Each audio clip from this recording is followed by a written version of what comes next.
सोनपुर गांव, जहां सुबह की हवा में खेतों की सोंधी महक घुली रहती थी, वहां भी एक अनकहा दुख था।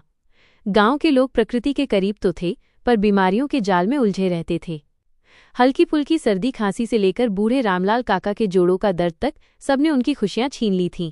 पास के शहर में डॉक्टर को दिखाना महंगा था और आने जाने में पूरा दिन लग जाता था, इसलिए अधिकांश लोग दर्द सहते थे या फिर इलाज को टाल देते थे।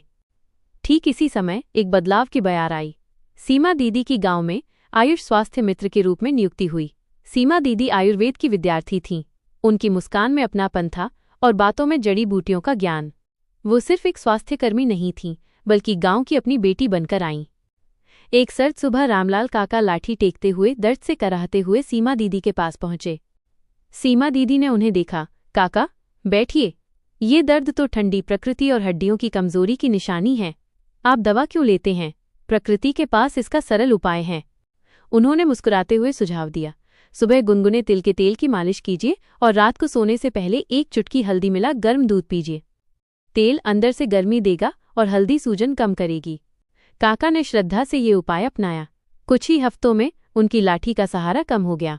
वो अब खेत तक आसानी से जा पाते थे। ये किसी चमत्कार से कम नहीं था। ये खबर पूरे सोनपुर में आग की तरह फैल गई। अब लोग लंबी कतार लगाकर सीमा दीदी के पास आने लगे, पर दवा की पर्ची के लिए नहीं, बल्कि नुस्खे जानने के लिए। सर्दी जुकाम होने पर सीमा दीदी तुलसी के पत्ते और शहद का गाढ़ा काढ़ा पीने को कहती।